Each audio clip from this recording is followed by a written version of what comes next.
Dear students, welcome to the next video of sensors and transducers. നമ്മൾ first പാർട്ടിൽ നമ്മൾ sensor എന്താണ് transducer എന്താണെന്നൊക്കെ പറഞ്ഞു അല്ലേ. അപ്പോൾ നമുക്കിനി അതിൻ്റെ കണ്ടിന്യൂഷനാണ് ഈ ക്ലാസ്സിൽ പറയുന്നത്. ഇവിടെ കൊടുത്തിട്ടുള്ള ടേബിൾ ശ്രദ്ധിക്കൂ. ഇതിൽ sum of the measurements corresponding to each എനർജിയാണ് പറയുന്നത്. അതിൽ എനർജി എന്നുള്ള കോളത്തിൽ ഒരുപാട് ടൈപ്പ് ഓഫ് എനർജി കൊടുത്തിട്ടുണ്ട്. അതിൻ്റെ ഓരോന്നിൻ്റെയും മെഷറൻസ് ആണ് റൈറ്റ് സൈഡിൽ കൊടുത്തിട്ടുള്ളത്. നോക്കൂ, മെക്കാനിക്കൽ എനർജിക്ക് നമ്മളെടുക്കുന്ന മെഷറൻസ് എന്തൊക്കെയാണ്? മെക്കാനിക്കൽ എനർജിയാണ് നമുക്ക് കണ്ടുപിടിക്കാനുള്ളതെങ്കിൽ നമ്മൾ എന്ത് ചെയ്യും? Length, area, volume, force, pressure ഇതുപോലത്തെ മെഷറൻസ് ആണ് നമ്മൾ എടുക്കുക. തെർമൽ ആണെങ്കിൽ ടെമ്പറേച്ചർ, ഹീറ്റ് ഫ്ലോ. ഇലക്ട്രിക്കൽ ആണെങ്കിൽ charge, current, voltage, resistance, capacitance. Magnetic ആണെങ്കിൽ അതിൻ്റെ field intensity, flux density, permeability ഇതൊക്കെയാണ് പറയാം.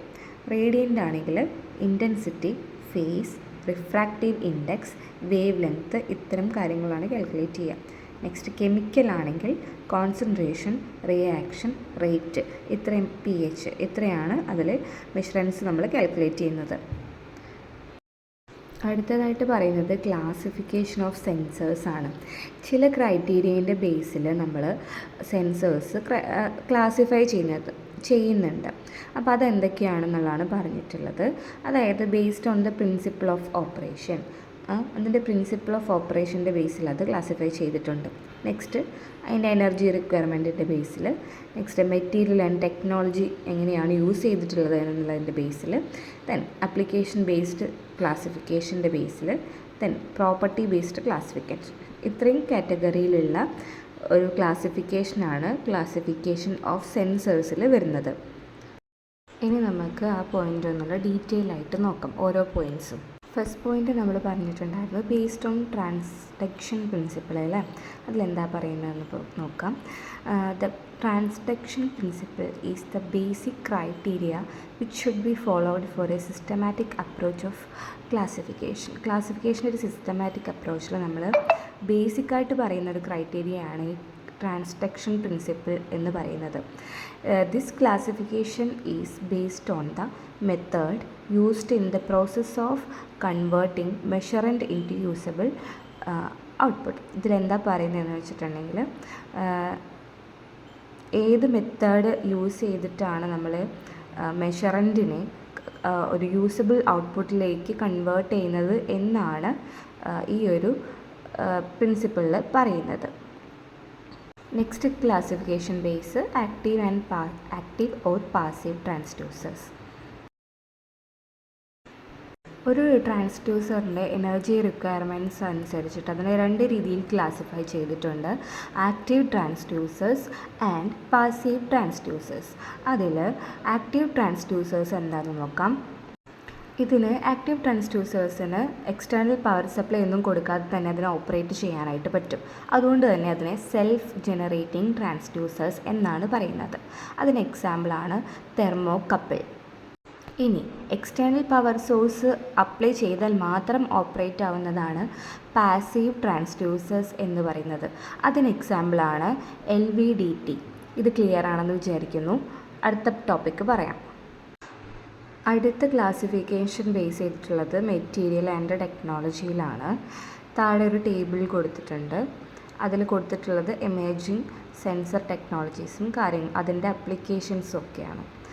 സെൻസർ, അതിൻ്റെ അപ്ലിക്കേഷൻ, യൂസ് ചെയ്തിട്ടുള്ള ടെക്നോളജി, അതിൻ്റെ അപ്ലിക്കേഷനൊക്കെയാണ് അവിടെ പറഞ്ഞിട്ടുള്ളത്. ഇമേജ് സെൻസറിൽ CMOS ബേസ്ഡ് ടെക്നോളജിയാണ് യൂസ് ചെയ്തിട്ടുള്ളത്. അതിൻ്റെ അപ്ലിക്കേഷൻസ് നോക്കാം. ട്രാഫിക് ആൻഡ് സെക്യൂരിറ്റി സർവൈലൻസിൽ നമ്മൾ യൂസ് ചെയ്യുന്നുണ്ട്. Video conferencing, blind spot detection, biometrics, consumer electronics ഇതിലൊക്കെയാണത് യൂസ് ചെയ്യുന്നത്. നെക്സ്റ്റ് മോഷൻ ഡിറ്റക്ടേഴ്സ് യൂസ് ചെയ്തിട്ടുള്ളത് IR, അൾട്രാസോണിക് മൈക്രോവേവ്, റഡാർ പോലത്തെ ടെക്നോളജീസ് യൂസ് ചെയ്തിട്ടാണ്. അതിൻ്റെ applications obstruction detection, light activation, security detection, toilet activation തുടങ്ങിയ applications അതിലുണ്ട്. Next biosensors. അതിൽ electro chemical ടെക്നോളജിയാണ് യൂസ് ചെയ്തിട്ടുള്ളത്. അത് food testing, water testing, medical care device, biological warfare, agent detection ഇതിലൊക്കെ അപ്ലിക്കേഷൻസ് ആയിട്ട് വരുന്നുണ്ട്. നെക്സ്റ്റ് സെൻസറാണ് ആക്സിലറോമീറ്റേഴ്സ്. Meters MEMS based ടെക്നോളജിയാണ്. അതിൻ്റെ അപ്ലിക്കേഷൻസ് വന്നിട്ട് പേഷ്യൻ്റ് മോണിറ്ററിംഗ് വെഹിക്കിൾ ഡൈനാമിക് സിസ്റ്റമാണ്. സോ ഇത്രയാണ് ഇതിൽ പറയാനുള്ളത്. അടുത്തതായിട്ട് പറയുന്നത് അപ്ലിക്കേഷൻ ബേസ്ഡ് ക്ലാസിഫിക്കേഷനാണ്. അതിൽ പറയുന്നത് സെൻസറിൻ്റെ അതിൻ്റെ അപ്ലിക്കേഷൻ്റെ ബേസിൽ എങ്ങനെയാണ് ക്ലാസിഫൈ ചെയ്തിട്ടുള്ളതെന്നാണ്. ഫസ്റ്റ് 2 ടൈപ്സ് ഉണ്ട് sensors. 2 types of classification mainly വരുന്നത് industrial process control, measurement and automation. Second one is non industrial use. ഒന്ന് ഇൻഡസ്ട്രിയൽ യൂസും മറ്റത് നോൺ ഇൻഡസ്ട്രിയൽ യൂസും. ഇതിൽ നോൺ ഇൻഡസ്ട്രിയൽ യൂസ് തന്നെ സെവറൽ ടൈപ്പ് ഉണ്ട്. അതായത് automobiles, mobile products, aircraft, consumer electronics, other sensors ഒക്കെയാണ് അതിൽ വരുന്നത്. നെക്സ്റ്റ് പറയുന്നത് പ്രോപ്പർട്ടി ബേസ്ഡ് ക്ലാസിഫിക്കേഷനാണ്. കുറച്ച് എലാബറേറ്റ് ആയിട്ടുള്ള ക്ലാസിഫിക്കേഷനാണ്. പ്രോപ്പർട്ടീസ് ലൈക്ക് ചില പ്രോപ്പർട്ടീസ് ഇല്ലേ, ലൈക്ക് പ്രഷർ, ഡിസ്പ്ലേസ്മെൻറ്റ്, ടെമ്പറേച്ചർ, ഇതൊക്കെ വെച്ചിട്ടാണ് നമ്മൾ അതിൻ്റെ ക്ലാസിഫിക്കേഷൻ പറയുന്നത്. അത് ടെക്നോളജി സ്കെയിലാണ് നമ്മൾ പറയാം. അപ്പം ഇപ്പോൾ pressure property, manometer, piezo electricity തുടങ്ങിയ ടെക്നോളജിയിലൊക്കെ പ്രഷർ എന്നിട്ടുള്ള പ്രോപ്പർട്ടിയാണ് യൂസ് ചെയ്യുന്നത്. Semi conductors, thermal conductance, use gas, ഇതൊക്കെ കെമിക്കൽ പ്രോപ്പർട്ടീസിൻ്റെ ബേസിലുമാണ്. അടുത്തായിട്ട് പറയുന്നത് സെൻസറിൻ്റെ 2 ക്യാരക്ടറിസ്റ്റിക്സ് ആണ്. General 2 characteristics. അതിൽ ഫസ്റ്റ് വണ്ണാണ് സ്റ്റാറ്റിക് ക്യാരക്ടറിസ്റ്റിക്സും സെക്കൻഡ് വണ്ണ് ഡൈനാമിക് ക്യാരക്ടറിസ്റ്റിക്സും. സ്റ്റാറ്റിക് ക്യാരക്ടറിസ്റ്റിക്സ് ഓഫ് സെൻസേഴ്സ് എന്ന് പറഞ്ഞിട്ടുണ്ടെങ്കിൽ അതിൻ്റെ ഒരു ട്രാൻസ്ഡ്യൂസറിൻ്റെ performance with very slow changes in measurand. അതായത് സ്റ്റാറ്റിക് ക്യാരക്ടറിസ്റ്റിക്സ് എന്ന് പറഞ്ഞിട്ടുണ്ടെങ്കിൽ അക്യുറസി, ലീനിയാരിറ്റി, പ്രിസിഷൻ, സെൻസിറ്റിവിറ്റി, ഇതൊക്കെയാണ് ചില മെഷറൻസ് പറയുന്നത്. അടുത്തത് എറർ എന്നുള്ള ടോപ്പിക്ക് നോക്കൂ. ഒരു സെൻസർ എത്രമാത്രം അക്യുറേറ്റ് ആണെന്ന് നമ്മൾ പറയുന്നത് അതിൻ്റെ എറർ യൂസ് ചെയ്തിട്ടാണ്. അത് നമ്മൾ മെഷർ ചെയ്തിട്ടുള്ള വാല്യൂം ട്രൂ ആയിട്ടുള്ള വാല്യൂം എങ്ങനെയാണ് ക്ലോസ്ലി മാച്ച് ആയിട്ടുള്ളതെന്നാണ് പറയുന്നത്.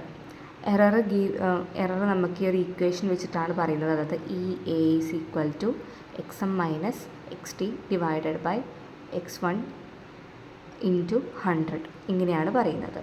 where T stands for true value, M for measured value, X stands for measured. ഒരു ഇക്വേഷൻ നമ്മൾ ശ്രദ്ധിക്കൂ. EA = XM - XT divided by XT × 100 ആണ് വരുന്നത് കേട്ടോ. അതിൽ T എന്ന് പറയുന്നതിൻ്റെ ട്രൂ വാല്യൂ ആണ്. M എന്ന് പറയുന്നത് മെഷർ ചെയ്തിട്ടുള്ള വാല്യൂ. X എന്ന് പറയുന്നത് മെഷറൻ്റ് ആണ് കേട്ടോ. ഏത് മെഷറൻ്റ് ആണ് നമ്മൾ യൂസ് ചെയ്യുന്നതാണ് X വരുന്നത്. For multi-error systems, the overall error can be accessed either through finding the linear sum of all the errors. എല്ലാ എറേഴ്സിൻ്റെയും സമ്മാണ്. ഇപ്പോൾ E1 ഓരോ എററാണ് എന്നുള്ളത് എടുക്കുക. അതിൽ ഓരോ എററിന് നമ്മൾ E1, E2 plus etcetera EN എന്നിങ്ങനെ എടുക്കുമല്ലോ, അങ്ങനെ. Or through the root mean square approach where total performance error can be assessed. അതായത് ഇതിനെല്ലാം കൂടെ റൂട്ട് സ്ക്വയർ എടുത്താലും നമുക്ക് അതിൻ്റെ എറർ കണ്ടുപിടിക്കാൻ പറ്റും എന്നുള്ളതാണ്. ഓക്കെ, അടുത്തത് നമുക്ക് അടുത്ത ക്ലാസ്സിൽ പറയാം.